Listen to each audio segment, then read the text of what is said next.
Bien, buenas tardes, hermano, Dios bendiga. Vamos a pasar al tiempo de la enseñanza. Tome su Biblia, por favor, y acompáñeme al libro de Judas,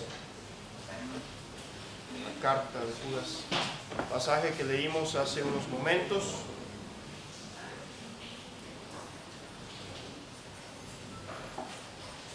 Judas, versículo 3 en adelante. Déjeme leer versículo 3 y 4. Sígame con su vista, por favor. Judas, versículo 3 y 4. Amados, por la gran solicitud que tenía de escribiros acerca de nuestra común salvación, me ha sido necesario escribirlos exhortándoos que contengáis ardientemente por la fe que ha sido una vez dada a los santos, porque algunos hombres han entrado encubiertamente, los que desde antes habían sido destinados para esta condenación, hombres impíos que convierten en libertinaje la gracia de nuestro Dios y niegan a Dios, el único soberano, y a nuestro Señor Jesucristo. Padre, gracias te damos esta tarde que nos permite regresar a este lugar que ha sido dedicado para cantarle, alabarle, para poder, Señor, escuchar las gratitudes de tu pueblo, Señor. Gracias nuevamente porque usted ha sido con nosotros hasta hoy y de una manera especial, Señor. Nuevamente le ruego en esta ocasión que sea usted el que hable a través de este vaso, a través de este siervo. Ruego, Santo Espíritu, que sea usted hablando, enseñando, rogando que mi vida, mis acciones, mis pecados no interrumpan de ninguna manera la explicación adecuada y correcta de su palabra. Y nuevamente, Santo Espíritu, le pido que usted pueda darnos la claridad de este tema, Señor, tan controversial que existe en las iglesias, de este problema que se ha vuelto un problema mayor ante el cuerpo de Cristo, una herejía completa, Señor, que la iglesia está tomando y aceptando como verdad. Rogando, Santo Espíritu, que nos pueda ayudar usted a tener mayor claridad a su palabra y poder, Señor, evitar estas prácticas, estas metodologías que su palabra no enseña. Ruego, Santo Espíritu, de igual manera, si alguien dentro de los que escucha o de los que está en este lugar aún no le conoce, le ruego, Santo Espíritu, que sea usted el que hable a su vida, le pueda llevar al arrepentimiento de la verdad para que pueda gozar de la salvación. Bendiga el tiempo, Dios, en el nombre de Cristo Jesús. Amén. Bien, continuamos, hermanos, con esta segunda parte y última. Mencionábamos que era la última parte, hermanos. Para ser honestos, no hemos incluido todo lo que quisiéramos hablar referente al decisionismo. Hemos hecho por ahí un pequeño artículo, si lo pudiéramos llamar de esa manera, que vamos a estar revisando y vamos a estar incluyendo ahí como material.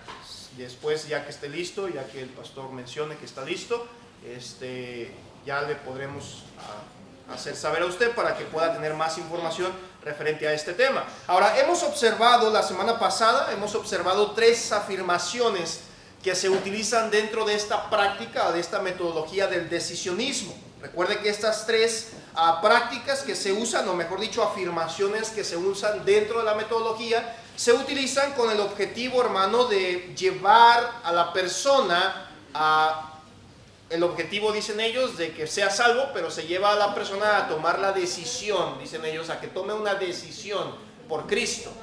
Ahora, esta manera, hermano, de presentar la llave, por así mencionarlo, la llave de la salvación por medio del decisionismo, implica, hermano, básicamente que el hombre, cualquier hombre, puede tomar la decisión libre de venir a Cristo si así lo quiere o no.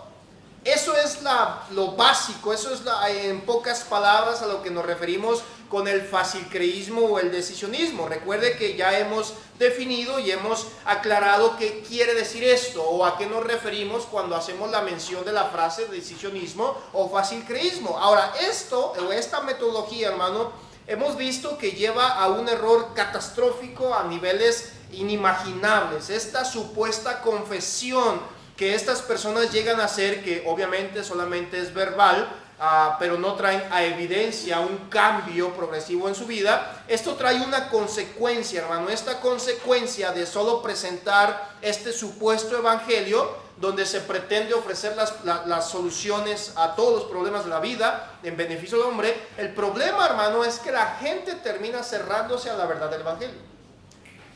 Estas tres principales mentiras que hemos visto de cómo es que se utiliza el evangelio de una manera fácil, de una manera superficial, determinan al oidor, hermano, a tomar y dar paso a lo que quiero centrarme el día de hoy, a la famosa invitación evangelística para dejar a Dios, reitero, para dejar a Dios, dicen ellos, salvarles y darles vida eterna. Es decir, que estas personas motivan en esta invitación evangelística a que las personas tomen la decisión de darle permiso a Dios. Vean nomás lo que estamos tratando aquí, a darle permiso a Dios de que entonces hasta que yo diga, Señor, tú puedes obrar, tú puedes hacer. Si yo no lo digo, si yo no te doy permiso, no lo haces. Aquí estamos hablando de esta famosa invitación evangelística. Ahora, ¿cómo es que invita usted a Jesús a su vida, verdad? Muchos dicen, es lo importante, invitar a Cristo a nuestros corazones. Esa es la clave de la salvación, invita a Cristo. Hermano, suena muy sutil. En la mañana hemos estudiado un poco del por qué consideramos que es una apostasía o es la apostasía moderna, del peligro que se vive en esto. Ahora, quiero centrarme el día de hoy para concluir y cerrar este tema de estos errores. ¿Por qué es un error esta frase de invita a Jesús en tu vida, o invita o abre las puertas a tu corazón? Y vamos a Apocalipsis capítulo 3, versículo 20. Pasaje que tomamos un poquito en la mañana y mencionábamos algo. Y quiero leer este pasaje para poder introducirnos a esta pregunta: ¿invitar a Cristo a nuestras vidas? Dice Apocalipsis 3:20: he aquí, yo estoy a la puerta y llamo, y si alguno oye mi voz y abre la puerta, entraré a él y cenaré con él y él conmigo. Quiero que me responda a esta pregunta levantando su mano, hermanos. ¿Cuántos aquí, por lo menos una vez en su vida, habían escuchado este pasaje en dirección al área evangelística? Es increíble, ¿verdad?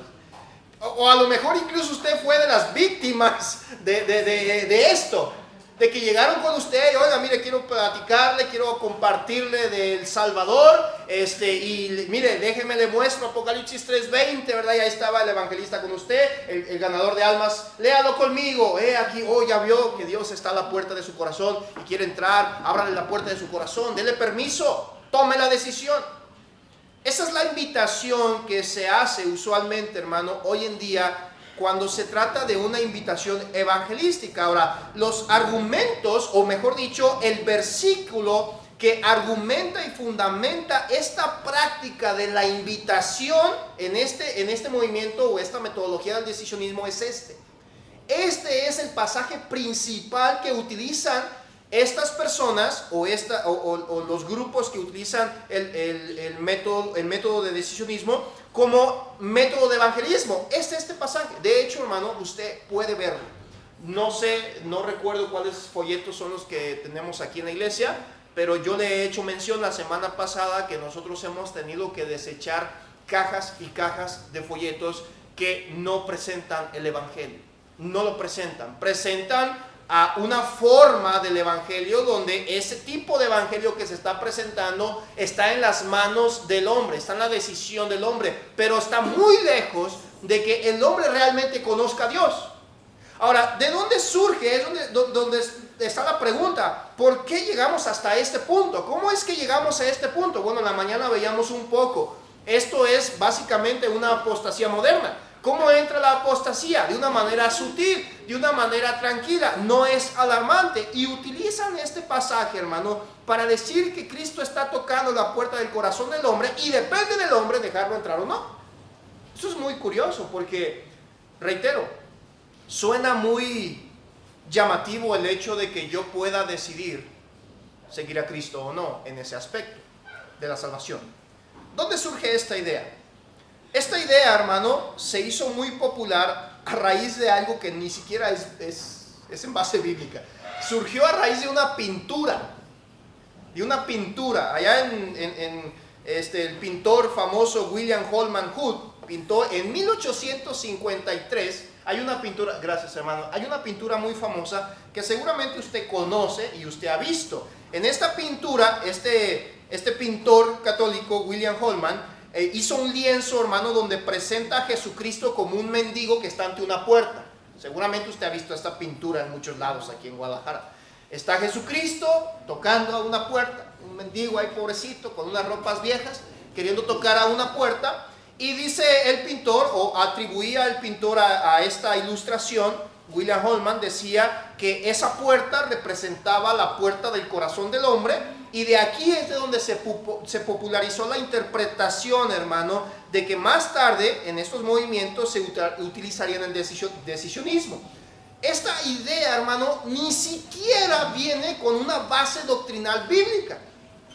Viene porque un hombre se le ocurrió hacer un lienzo en una hoja, en un pedazo de tela, pintando y representando a Cristo, tocando una puerta, diciendo, mira, esa puerta eres tú, esa puerta es tu corazón y representa a tu vida, entonces tú tienes que dejarlo, tú tienes que abrir la puerta porque Cristo está queriendo entrar.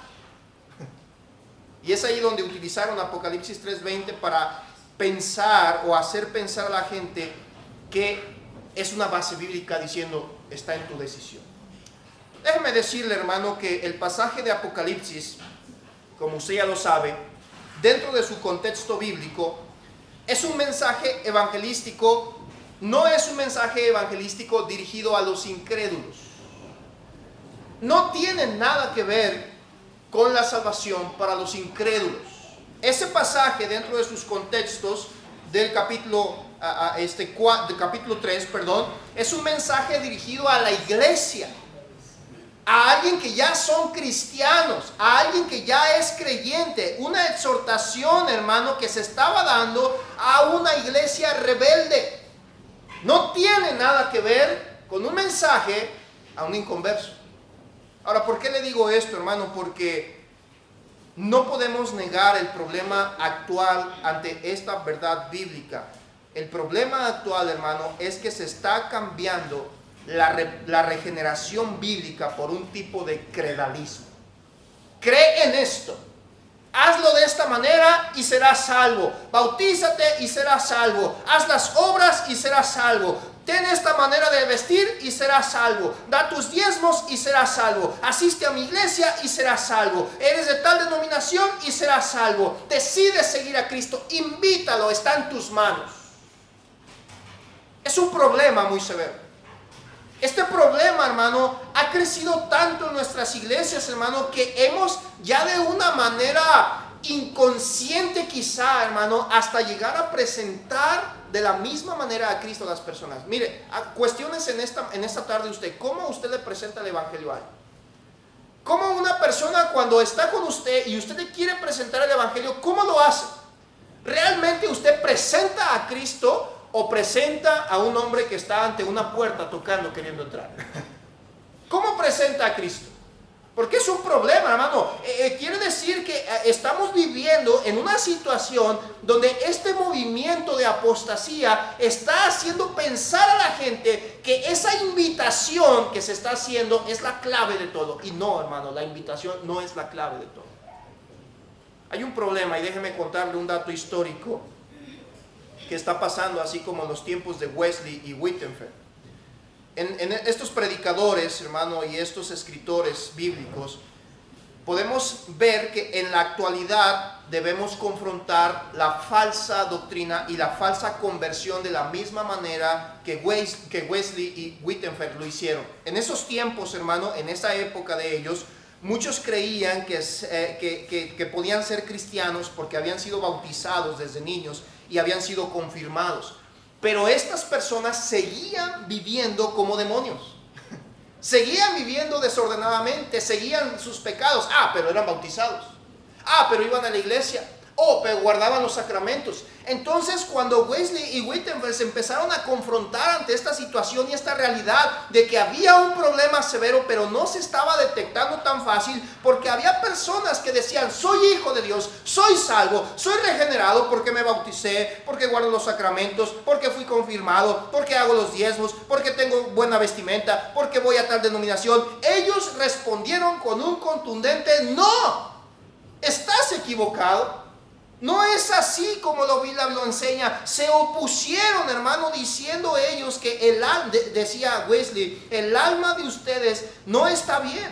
No han nacido de nuevo. No hay ninguna evidencia de una vida espiritual. Examínense, pónganse a prueba para ver si están en la fe. Fíjense lo que ellos estaban haciendo.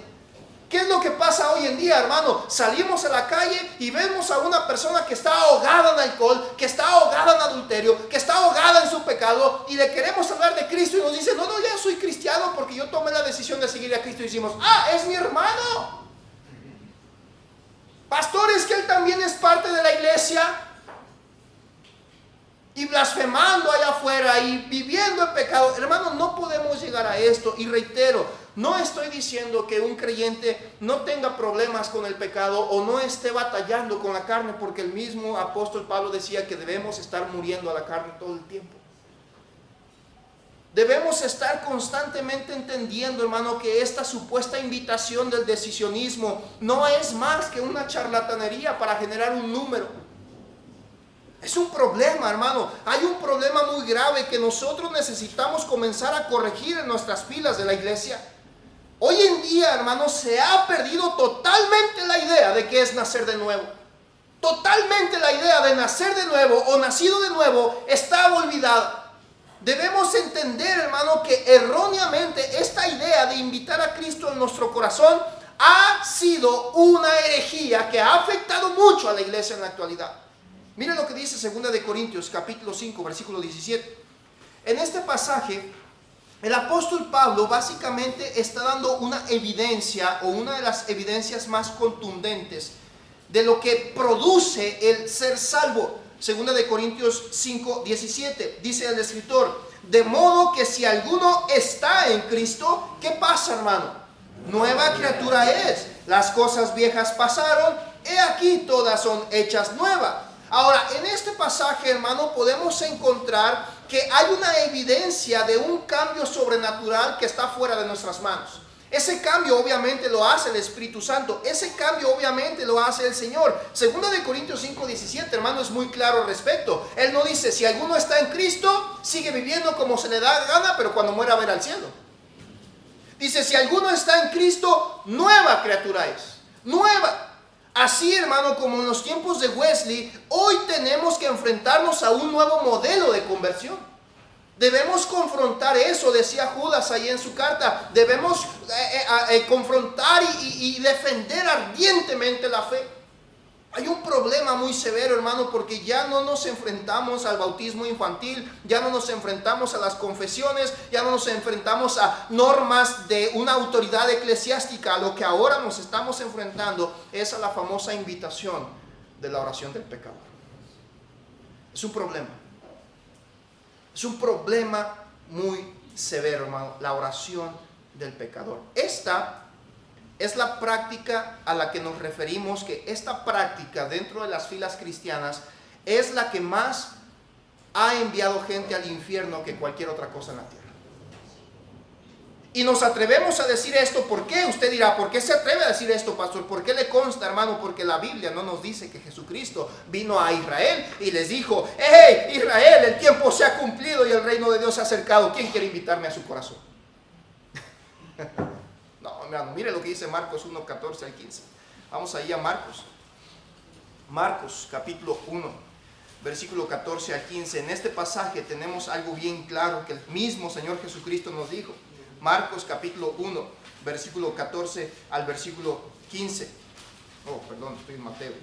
Marcos capítulo 1, versículo 14 al 15 dice, después que Juan fue encarcelado, Jesús vino a Galilea predicando. ¿Qué estaba predicando Cristo, hermano? El evangelio del reino de Dios. Diciendo, el tiempo se ha cumplido y el reino de Dios se ha acercado. Dame permiso de entrar a tu corazón. Decide abrirme la puerta de tu corazón. No, hermano, dice, el tiempo se ha cumplido, el reino de Dios se ha acercado. Arrepentíos y creed en el evangelio.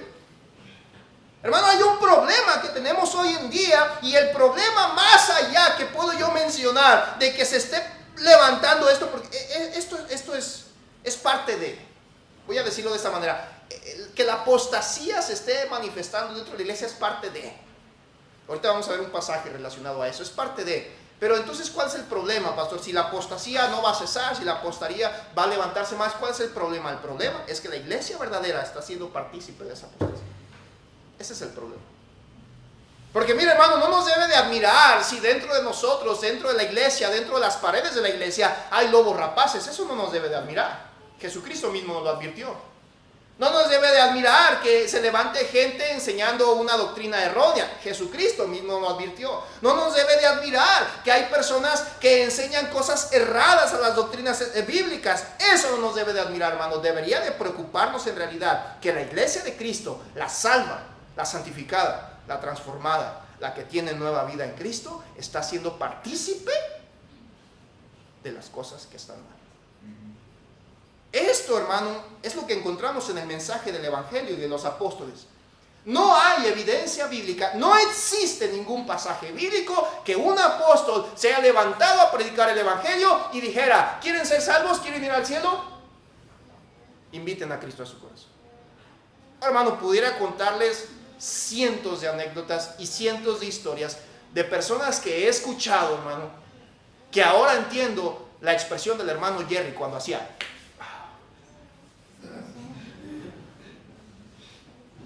Hermano, he estado en lugares donde personas que quieren abarcar rápidamente al público, ¿verdad? En una ocasión platicaba con el pastor Sergio Gómez y estábamos hablando de una situación que se presentó muy lamentable. Estaba un pastor ahí muy conocido del área de Jalisco tratando de ganar para Cristo a un grupo que estaba ahí. Y le dijeron: pastor, pues hábleles del Evangelio. Oh, sí, por supuesto, ahorita. Y llegó y yo le dije al pastor Sergio: vente, vamos a escuchar el Evangelio. Yo sabía lo que iba a pasar conociendo a este hombre. Y el hombre empezó ahí a decir: a ver, ¿ustedes sabían que ustedes son feos delante de Dios? Y toda la gente se volteó a ver y no, pues este sí está feo, este también. Todos son feos. Y para ir al cielo necesitan ser guapos. ¿Quién quiere ser guapo? Hermano, suena chistoso, pero lo que pasó en ese momento a mí me admiró. La gente empezó: entonces, para ir al cielo, ¿y qué tengo que hacer para ser guapo? Haz esta oración conmigo. A ver, ¿quién quiere ser guapo? Levante la mano. Y ora, vamos a orar y orar. A ver, ¿tú hiciste la oración? Sí, yo fui. Ok, tú entonces ya eres guapo delante de Dios, porque hiciste la oración. Eres salvo. Así, hermano, así de tonto está siendo visto el Evangelio hoy en día. ¿Dónde está el Evangelio que confrontaba al pecador? ¿Dónde está el Evangelio que separaban los apóstoles, los predicadores y decían: hey, arrepiéntete del pecado que estás cometiendo, porque ese pecado está trayendo la ira de Dios a tu vida? ¿Dónde está? Cristo mismo decía: arrepentíos y creed. Hermano, estamos siendo partícipes, lamentablemente estamos siendo permisivos a un movimiento que está muy lejos de llegar siquiera a la verdad del Evangelio. Y ese movimiento, esa metodología, esa oración del pecador, la gente hoy en día confía en que ha repetido la oración del pecador. Y si alguien les pregunta a esas personas que si son salvos, ellos dirán: sí, soy salvo. ¿Por qué eres salvo? Bueno, soy salvo porque tengo los ojos en Jesús y tengo evidencias poderosas de salvación. No, eso no contesta. Ellos no contestan eso. Cuando uno les pregunta: ay, ¿en realidad eres salvo? Sí, lo soy porque hice una oración. Wow. El predicador Paul Washer decía que muchas personas que hoy en día creen que va camino al cielo, creen que van camino al cielo porque serán juzgados por la sinceridad de su decisión. La gente piensa que puede llegar al cielo porque va a ser juzgada en base a la sinceridad de una oración que hicieron. No, hermano. Cuando el apóstol Pablo, hermano, se presentó a la iglesia de Corintio, pasó algo muy interesante. Mire, vamos a ver otro pasaje, 2 de Corintios, capítulo 13, versículo 5. Cuando él se presenta a la iglesia de Corintios, aquí en este pasaje, Pablo, recuerde que había una problemática severa en Corintios de pecado. Había una problemática que constantemente la iglesia estaba dando mal testimonio y había un problema ahí. Ahora, cuando él se enfrenta, 2 de Corintios, capítulo 13, versículo 5, en este pasaje, Pablo da una exhortación a hacer algo. Él dice: examínate. Mire, vamos a leer el pasaje. 2 de Corintios, capítulo 13, versículo 5, dice el apóstol Pablo: examinaos a vosotros mismos. ¿Sí que, hermano? Si estás en la fe. probaos a vosotros mismos, o no conocéis a vosotros mismos que Jesucristo está en vosotros, a menos que seáis reprobados. Quiero que note la manera en que Pablo está exhortando a la iglesia, diciendo, a ver, hermanos, vamos a hacer algo. No encontramos, hermano, aquí a Pablo. Él no dijo, hey, hermanos de Corinto, sus vidas no parecen cristianas, vamos a ver si sus oraciones de conversión fueron sinceras. ¿No les dijo eso? No encontramos, hermano, yo he escuchado, me ha tocado a veces que hermanos están platicando por ahí, ¿verdad? Y a un hermano le surge la duda, porque a veces los hermanos le tienen miedo al pastor, no sé por qué, ¿verdad? Y no se acercan a preguntarle al pastor, y pues se acercan con la persona que más tienen confianza a veces en la congregación, pero a veces no se fijan que esa persona de más confianza necesita también crecer un poquito en el evangelio, ¿verdad? Y no estoy diciendo que no lo pueda hacer, pero se acercan y le dicen, oye, hermano, tengo una duda, ¿cómo puedo saber si soy salvo? Y la respuesta que me he topado es que dicen, no, hermano, si fuiste sincero en tu arrepentimiento y en tu oración, eres salvo. Wow.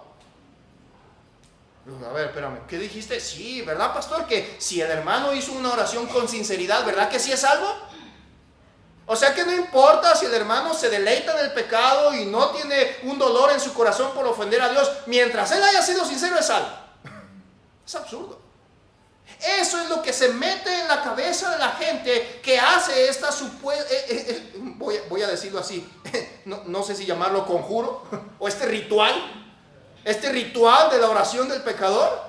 Hermano, cuando Pablo estaba recibiendo el problema que había en la iglesia de los Corintios, él no dijo, hey, hermanos, ¿qué está pasando? Hay un problema en sus vidas, a ver, analicen si fueron sinceros con sus oraciones. No, les dijo, examínense, examínate y pruébate para ver si estás en la fe.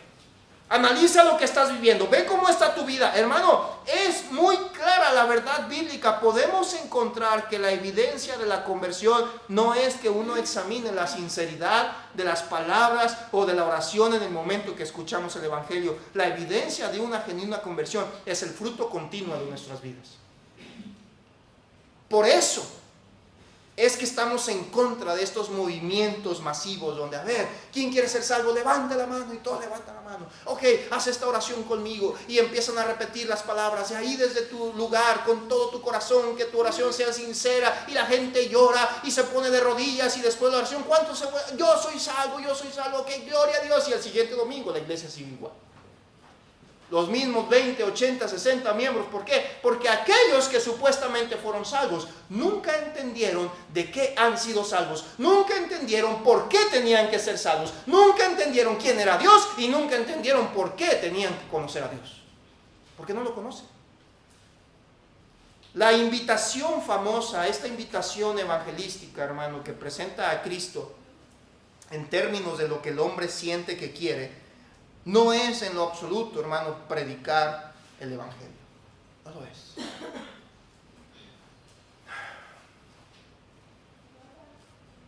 Cuando estaba haciendo este estudio, le platicaba a mi esposa, me duele en mi corazón, le digo, entre más me meto y más me meto en esto, me quiebra el corazón. Me dice, ¿por qué? Le digo, porque me doy cuenta que la iglesia está pasando por un problema muy fuerte. Digo, nuestras iglesias, los que nos llamamos bautistas independientes, estamos teniendo un problema porque estamos siendo partícipes de la herejía moderna. Digo, y la gente no se da a preocupar, la gente no examina si lo que estamos viviendo es verdad o no. Las personas no están comprendiendo que uno ha ofendido a Dios. Hermano, yo no sé qué es lo que sucede en realidad en el fondo de cada cristiano. Pero, hermano, no estamos mostrando que la gente ha ofendido a Dios. Solamente les ofrecemos a un Dios que pueden obtener de ese Dios todo lo que quieren, hermano. Pero no ha entendido la gente que esta idea de la oración del pecador es una falsedad. ¿Qué es lo que resulta de esto? De esto resulta algo, hermano, que para mí fue nuevo estas últimas semanas. Y ya le mencioné algo de esto, pero esta idea de que se terminan convirtiendo, se terminan haciendo cristianos, pero no convertidos. Es que son cristianos, pero no convertidos, pastor. Mire, es que él sí, hizo su profesión de fe, aceptó a Cristo, es salvo, pero no es convertido. Es una contrariedad de idea.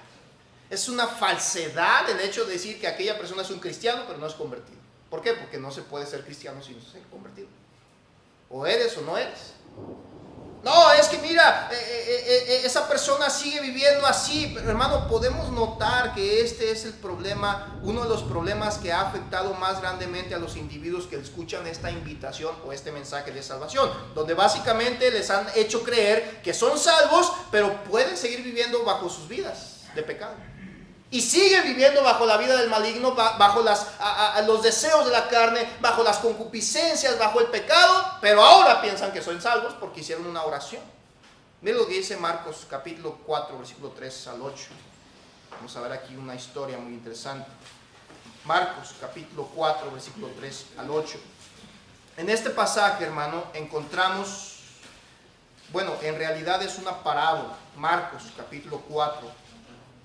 Versículo 3 al 8, voy a leer rápidamente. Dice el versículo 3, Jesucristo hablando: oíd, he aquí el sembrador salió a sembrar, y al sembrar aconteció que una parte cayó junto al camino, y vinieron las aves del cielo y la comieron. Otra parte cayó en pedregales, donde no tenía mucha tierra, y brotó pronto porque no tenía profundidad de tierra. Pero salió el sol, se quemó, porque no tenía raíz, se secó. Otra parte cayó entre espinos, y los espinos crecieron y la ahogaron y no dio fruto. Pero otra parte cayó en buena tierra y dio fruto, pues brotó y creció y produjo a 30, a 60 y a 100 por uno. Algo interesante, hermano, de esta parábola es que la Biblia, hermano, en general jamás nos hace mención de individuos que son hijos de Dios, realmente que sean hijos de Dios y que vivan en libertinaje de pecado. No encontramos tal evidencia en la Biblia.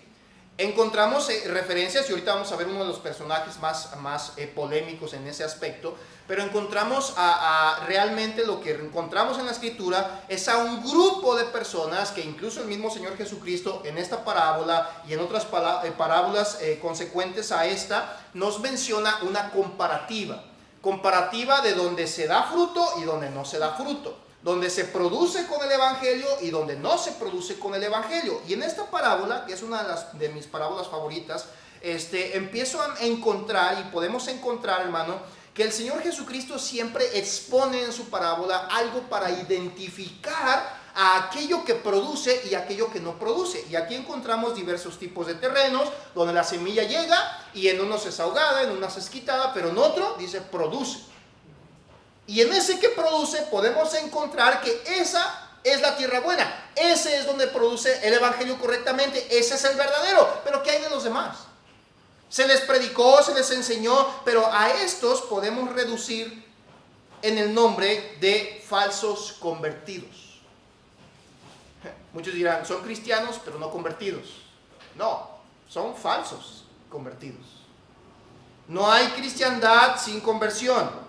Si no eres convertido, no puedes llegar a ser cristiano. Es imposible. Es irónico. Hay una falsedad en esa conversión que te hace pensar que eres cristiano, pero vives en tu pecado, pero desenvuelves en tu vida de contrariedad a la Escritura. Entonces no eres convertido, eres un falso convertido. Este tema, hermano, en el cual Jesucristo indagó mucho con las expresiones de las parábolas, la primera y más controversial es esta parábola, porque esta parábola, si usted la sigue leyendo hasta el versículo 20, se va a encontrar que ni siquiera los apóstoles la pudieron comprender. Los apóstoles ni siquiera la entendieron y le preguntaron a Cristo: oye, ¿por qué nos hablas? Explícanos. Y en el versículo 13, mire, vaya ahí, Marcos 4:13, el Señor explica lo siguiente. Dice: y les dijo, ¿no sabéis esta parábola? ¿Cómo pues entenderéis todas las parábolas? Aquí nos muestra algo interesante, hermano, porque Cristo está diciendo en esta misma parábola que el misterio para poder entender las siguientes parábolas está en esta. Dice, ¿cómo pues vas a entender las siguientes? La clave de entender las parábolas está en esta. Dice, ¿cómo vas entonces a entender las demás? Ahora, esto es, hermano, porque el mensaje que podemos comprender aquí es muy claro cuando nos habla de los tipos de terreno. Y es que cuando se predica el Evangelio, siempre van a existir conversiones reales y conversiones falsas. No hay tibios. Es o te conviertes a Cristo y cambias tu visión y ves lo que es realmente el pecado y ves que realmente has ofendido a Dios y ves realmente que estás destinado al infierno y ves realmente que sin Cristo estás perdido y vas en arrepentimiento al Señor, o no te conviertes, o sigues cualquier otra cosa, o vienes a Cristo por interés personal, material, monetario, de salud, porque te dijeron que tú ibas a ser color de rosa. Eso no es seguir a Cristo, hermanos, eso es seguir un interés personal. Pero cuando uno conoce a Cristo, te conviertes, renuncias a lo que vivías, hay una conversión, las cosas viejas pasaron, todas son hechas nuevas. Podemos encontrar, hermano, que la Escritura nos da ejemplos de personajes que en primera instancia mostraron una supuesta conversión. Y a mi mente vienen dos muy emblemáticos. El primero, Simón el Mago. ¿Recuerdas a Simón el Mago? ¡Wow! Hombre que de una manera religiosa obedeció hasta los ritos de la iglesia, se bautizó y ahí estaba. Pero al final el apóstol Pedro nos da la evidencia de que este hombre realmente no era un cristiano, era un inconverso. Pero tenemos a uno más, hermano, que es en lo personal para mí el que más nos da la claridad del resultado del facilcreísmo, a Judas Iscariote. Judas Iscariote. Mire, vaya conmigo a Juan capítulo 12, versículo 3 al 6. En este pasaje, Juan capítulo 12, versículo 3 al 6, encontramos una historia. No voy a ver todos los pasajes de la Biblia que nos hablan de Judas, conocemos la vida de él, pero vamos a ver este pasaje en específico. Judas 12, 3 al 6. Dice la Escritura: entonces María tomó una libra de perfume de nardo puro, de mucho precio, y ungió los pies de Jesús y los enjugó en sus cabellos, y la casa se llenó de olor de perfume. Vamos a hacer una pausa ahí. Hermano, ¿qué hubiese pasado con usted y conmigo si estuviéramos ahí? ¿Qué hubiésemos dicho nosotros ante esta mujer? Ahora estamos hablando, y la Biblia hace una acentuación. Era un perfume, y dice ahí, de mucho precio. No era tan fácil conseguir un perfume, y menos uno bueno.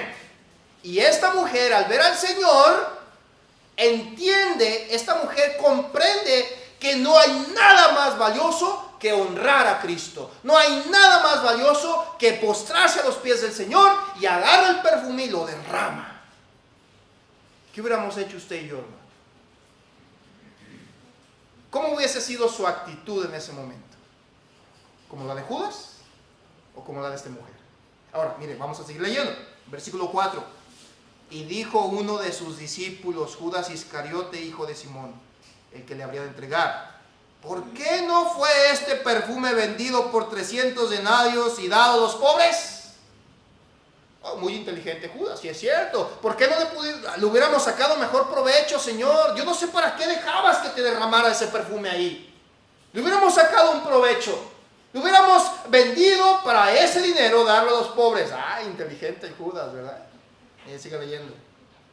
Versículo 6. Pero dijo esto no porque se cuidara de los pobres, no porque le interesaran ellos, sino porque, ¿qué, hermano? Porque era ladrón y teniendo la bolsa, sustraía de lo que se echaba en ella. Judas Iscariote, hermano, en lo personal y en mi punto de vista, es el personaje que más se conoce por haber sido un falso cristiano.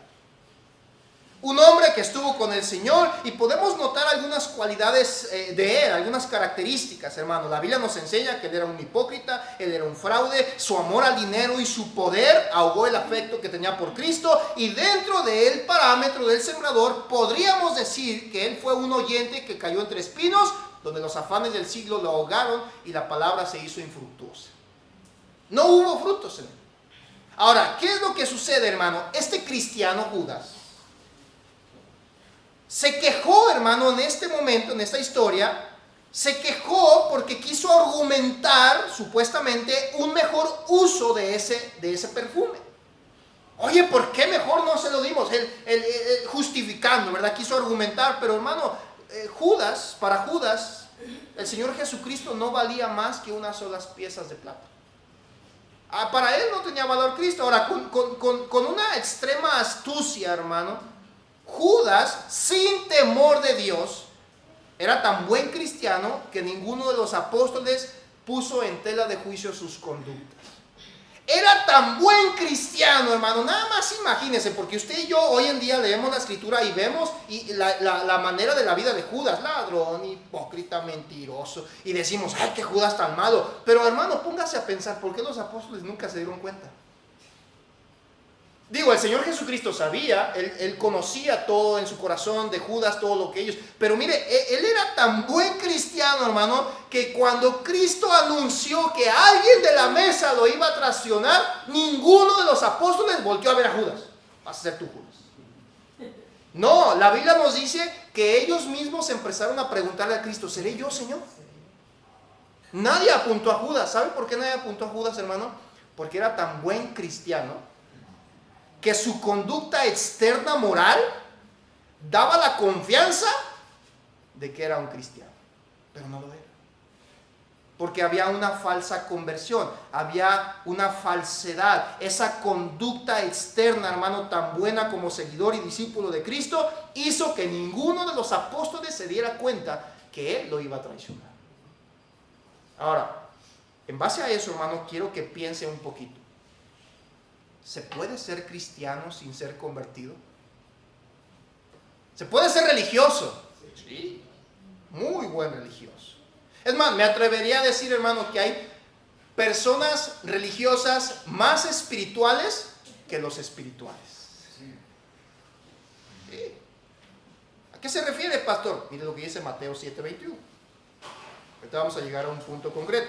Mateo capítulo 7, versículo 21 al 23. Dice el Señor Jesucristo: no todo el que me dice Señor, Señor entrará en el reino de los cielos, sino el que hace la voluntad de mi Padre que está en los cielos. Mire lo que dice Cristo: muchos me dirán en aquel día, Señor, ¿no profetizamos en tu nombre y en tu nombre echamos fuera demonios y en tu nombre hicimos muchos milagros? Y entonces les declararé, nunca os conocí, apartados de mí, hacedores de maldad.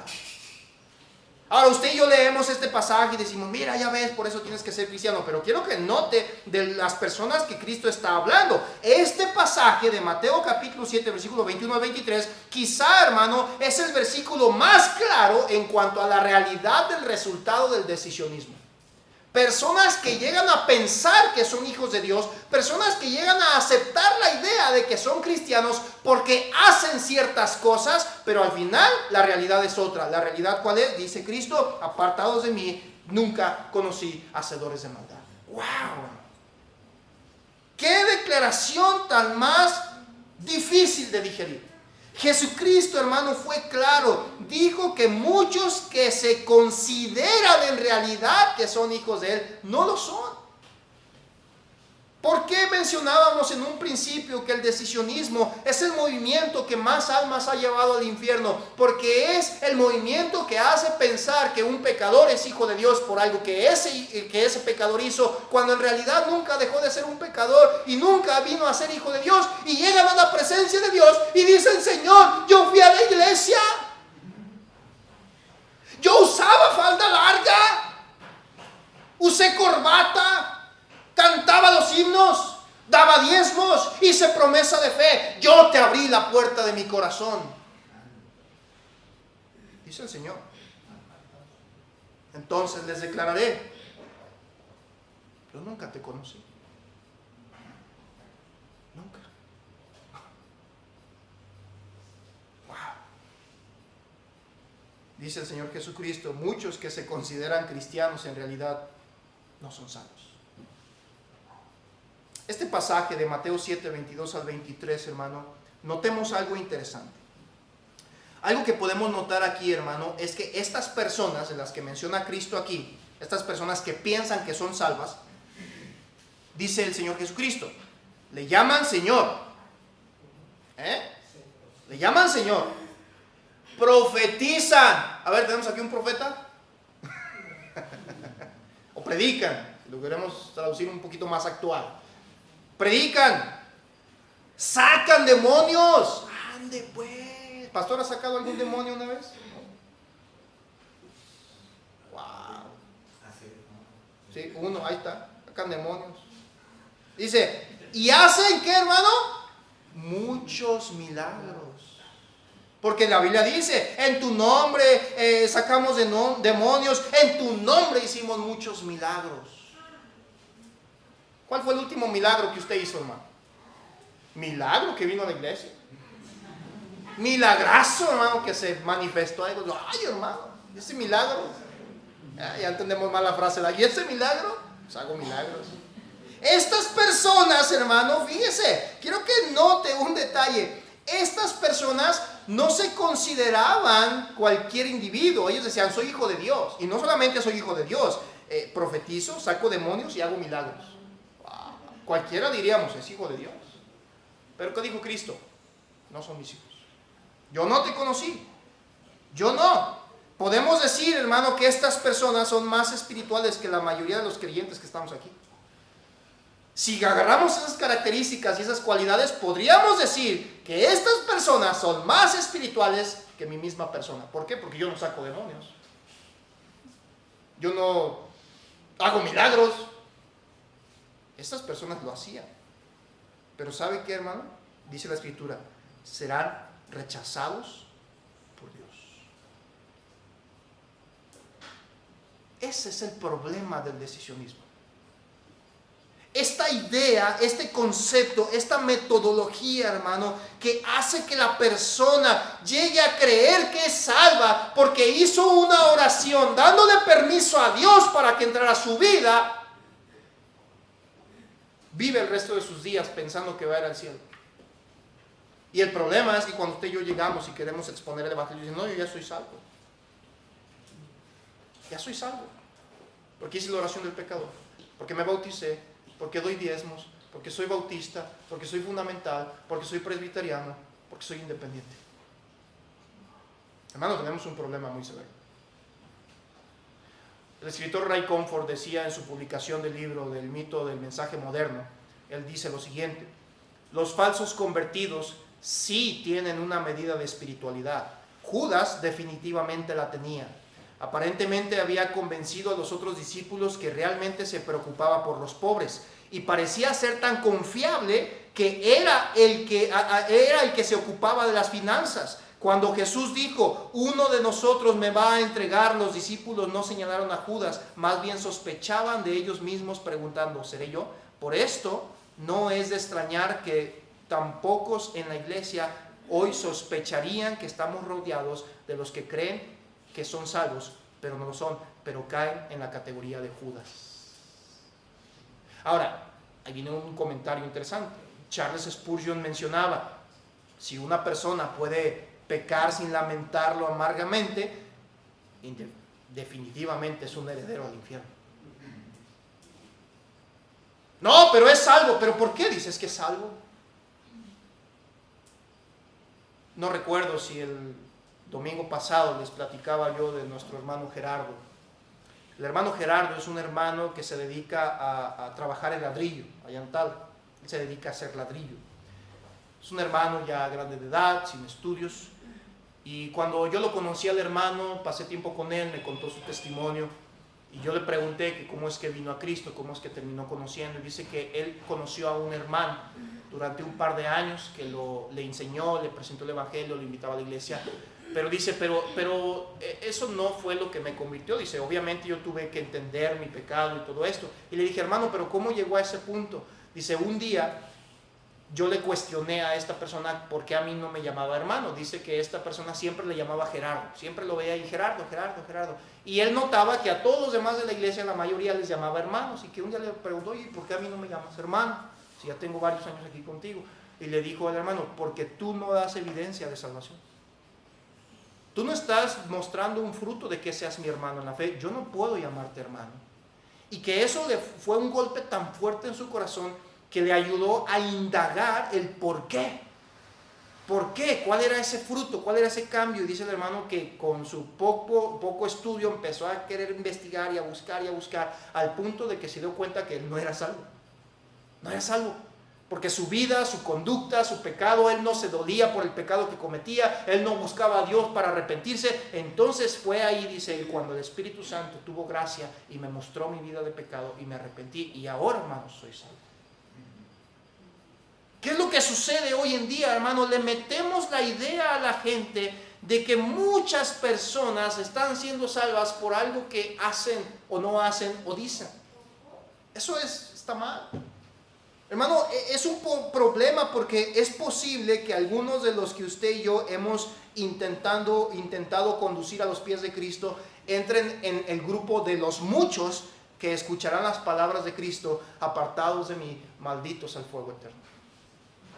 Y eso, hermano, debería de causarle un dolor en su corazón y una pesadez tan grande de considerar: ¿qué estoy haciendo con el Evangelio? Somos expertos en muchos otros temas.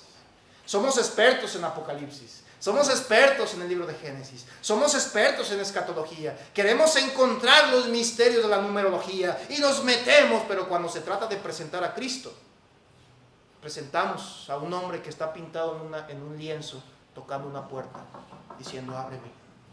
Ese no es Cristo. Hay un problema severo, hermano. Por mucho que nos horrorice pensar, déjeme decirle esto, hermano: si no cambiamos el rumbo que está llevando la iglesia, vamos a seguir creando nuevos Judas.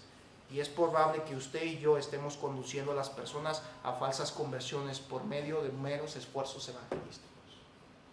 No estoy en contra de los movimientos evangelísticos, no estoy en contra de predicar el evangelio, estoy en contra de presentar una mentira de lo que es el evangelio y de lo que es Dios.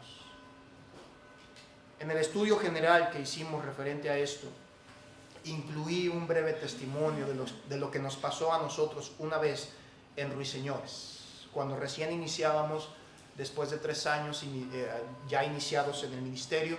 Teníamos la misión en Ruiseñores. Una iglesia muy conocida de San Luis Potosí me llamó y me dijo: hermano, queremos enviarte a un grupo para que hagan una campaña evangelística de un día. Nosotros pagamos el viaje, nada más darles de comer y ellos se encargan de todo. Les vamos a dar medicamentos, esa es la campaña médica. Vamos a darles medicamentos, cortes de cabello gratis a la gente para que vengan y escuchen el evangelio. Dije: ok, vénganse. Llegó un grupo aproximado de 30 personas. Empezamos a invitar gente a la campaña médica y todo el día, fue un día sábado, bien lo recuerdo, habíamos comenzado a las 11 de la mañana y terminamos hasta las 6 de la tarde. Todo el día, persona tras persona, entrando a la misión y salía, entrada, y cada persona que llegaba se le testificó. Y había un grupo ahí grande de 30 personas que estaba testificando y apuntando direcciones y todo. Al final del día recogimos todo y en la noche, en el tiempo de la cena, llega el encargado y me dice: hermano, tenga, y me da un paquete así, hermano. Un paquete así de papelitos así grande, con muchísimos, hermano. Los contamos y eran aproximadamente 300 papelitos, un poco más de 300 direcciones con nombres de personas que habían sido salvas y querían bautizarse y querían discipulados. El hermano Víctor tenía meses ahí con nosotros en la iglesia, el hermano Víctor Castillo. Yo volteé con el hermano y le dije: hermano, ¿ya hicimos la iglesia? Ya nada más hay que dedicarnos, hermano, a predicarnos, porque ya está la iglesia. Mira, 300 nos vamos a meter. Y el hermano me acompañó a hacer algunas visitas. Y empezamos a visitar semana tras semana, uno a uno. Y después le dije al hermano: no, mejor no vayas, yo voy solo. Y seguí. Cada uno de las direcciones y de los nombres de esos papeles, hermano, puedo decirlo con firmeza y tristeza, están destinados al infierno. Usted dirá: pastor, pero ahí decía. Sí, ahí decía. Pero cuando yo llegaba y preguntaba: oye, fíjate, vengo de la actividad esta que hicimos, ¿cuándo vas a ir a la iglesia? No, gracias, no me interesa. Yo fui por los objetos que me iban a regalar. Y otras personas: ¿para qué si ya soy salvo? ¿Eres salvo? ¿Por qué eres salvo? Porque hice una oración. A mí me dijeron que soy salvo porque hice una oración. Todos y cada uno de ellos, 300 personas que nos atrevimos a visitar en los señores, y ninguna de ellas fue salva. No estoy en contra, hermano. Obviamente, si alguien de entre los que estaba ahí predicó el evangelio verdadero, la semilla quedó sembrada. Pero ¿cuál fue el problema, hermano? Estas personas regresaron a su iglesia enviadora a reportar 300 almas para Cristo en Ruiseñores, culpando a la misión de que es nuestra culpa que esa gente no esté en la iglesia. Mi culpa. Yo hablé con un hermano con el que tengo la confianza y le dije: no es mi culpa, hermano, es tu culpa, porque tú les hiciste creer que son salvos, pero van al infierno. Hermano, pero ¿qué estás diciendo? Es la realidad, hermano, porque esa persona sigue viviendo en pecados, sigue viviendo en desorden, sigue viviendo ofendiendo a Dios, pero ahora piensan que son hijos de Dios. Hermano, Judas es muy sutil en su carta diciendo, estas personas de una manera sutil van a meter la herejía en nuestras iglesias. ¿Y qué estamos haciendo nosotros, hermano? Nos estamos enfocando más en qué vamos a pintar la iglesia. Necesitamos como cristianos entender que nuestro celo por la palabra es la palabra, hermano. Deberíamos de dejar de pelear por cosas superficiales, hermano. No le estoy diciendo que no le demos importancia a cosas superficiales, pero usted y yo debemos entender que no puede la gente llegar al cielo si no conoce a Dios. No puede. La verdad fundamental, hermano, de la salvación es esta. La verdadera conversión viene cuando el Espíritu de Dios nos hace sentir como miserables, perdidos y ciegos. No como nos hacen sentir especiales, que somos un diamante para Dios. La verdadera conversión viene cuando el Espíritu de Dios le enseña a nuestro corazón a temer la ira de Dios y el juicio del pecado. Es entonces y solo entonces cuando los pecadores totalmente depravados serán atraídos a Cristo, lavados del pecado por su sangre y salvados por la resurrección de la vida de Dios. Hay muchas maneras, hermano, en que el Evangelio ha sido simplificado hoy en día, al punto de que la gente sigue pensando que predica el Evangelio, pero no es así. Forzamos a que la gente tome decisiones. Miren, no forcen, no lo haga. Recuerdo en una ocasión que salía a predicar con un grupo de hermanos. Yo estaba iniciando en el ministerio y un hermano llegó a una casa, y en esos años que nos gustaba pelear mucho con la gente y siempre querer tener la razón, llegamos y empezamos a hablar con un hombre ahí y le empezó a predicar diciéndole: estás equivocado, estás mal, la Biblia dice esto, y peleándose. Recuerdo que un pastor nos acompañaba en ese entonces. Terminamos la discusión, terminamos el debate todos enojados, y luego el joven, un poco levantado de ánimos, voltea con el pastor y le dice: ¿qué le pareció, pastor, el debate?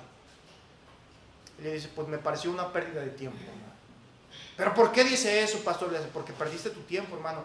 Un impío no puede entender las cosas espirituales. Si no le predicas a Cristo, pierdes tu tiempo. Pero pastor, él tenía que entender que el bautismo y que esto y que las ofrendas y los diezmos. Pero no entiende porque es un impío. Perdiste tu tiempo. Y le digo: y me hiciste perder mi tiempo. Porque hay gente que posiblemente sí quiere escuchar el Evangelio y tú estás aquí perdiendo el tiempo. Hoy en día de eso se trata evangelismo. Vea usted el evangelismo actual. El pastor acaba de tener una llamada hace unas semanas atrás con un pastor. La cuestión que le hicieron: ¿cuándo sales a evangelizar, pastor? ¿Tú sales los sábados? ¿Qué horarios tienes para evangelizar? Porque yo no he visto folletos de tu iglesia aquí. Yo no sabía que teníamos que hacer propaganda de la iglesia local. Yo pensé que teníamos que presentar a Cristo. Hermano, es absurdo considerar el hecho de que usted y yo a veces seamos partícipes de esos movimientos, a veces de una manera sutil. No lo haga. Cristo es suficiente. Presente a Cristo y punto. Deje a un lado sus opiniones, deje a un lado sus conceptos, deje a un lado sus organizaciones. Presente quién es Cristo y la gente vendrá a sus pies humillada de Cristo. Termino con este testimonio. En una ocasión, una persona se estaba negando a hacer la oración del pecador, y el pastor que estaba ahí, bueno, no sé si era pastor, el hermano que estaba ahí, le dijo: bueno, amigo, vamos a hacer esto, que yo sé que tú no te animas a hacer la oración, pero mira, ¿qué te parece si yo te ayudo a orar? Y le dijo el hombre: no, ahorita no. No, es que mira, tú necesitas ser salvo. Mira, ya sé, dame tu mano. El hombre le da la mano. Mira, yo voy a orar por ti. Y cuando yo ore por ti, si tú estás de acuerdo, apretas mi mano. Y si entre más apretes mi mano, yo voy a saber que es verdad. Yo me quedé sorprendido. ¿Qué estás haciendo? Y el hombre empieza a orar y empieza: Señor, te pido por este hombre, te pido que se arrepienta de sus pecados. Y le movía la mano así, y el otro hombre le apretaba un poco la mano. Yo sé que él se ha arrepentido porque me apretó la mano, Señor. Perdónale sus pecados. Él quiere pedirte perdón. Lo perdona, Señor. Él quiere pedirte perdón. ¿Verdad que quieres pedirle perdón? Y el hombre le apretaba la mano. Mira, Señor, él fue sincero porque apretó mi mano. Ya eres salvo. Dios te bendiga. simple. Un evangelio basura. ¿Dónde está Cristo? ¿Dónde está nuestra vida de pecado que ha ofendido al Señor? ¿Dónde está la ira de Dios? ¿Dónde está la santidad de Dios? ¿Dónde está el sacrificio de Cristo? Ya no está, hermano, en los mensajes porque ofenden. Tenga cuidado. Si usted ha sido una persona víctima o victimaria del decisionismo, déjeme decirle, hermano, que usted ha pecado. Porque ha mentido referente al evangelio de la verdad. Y necesita corregir. Y si usted ha venido a la iglesia por cuestiones de esas metodologías, porque usted piensa que es una joya delante de Dios, porque usted piensa que Dios tiene un plan maravilloso para usted, porque piensa usted que Dios va a solucionar todos sus problemas así, déjeme decirle que está equivocado. Arrepiéntase de sus pecados y crea en el evangelio. Oremos. Padre, gracias le damos por el tiempo que nos da de su palabra, Señor. Le pedimos, Dios, usted sea con nosotros una vez más y nos ayude a entender y a recordar que la apostasía ha entrado encubiertamente a nuestras vidas.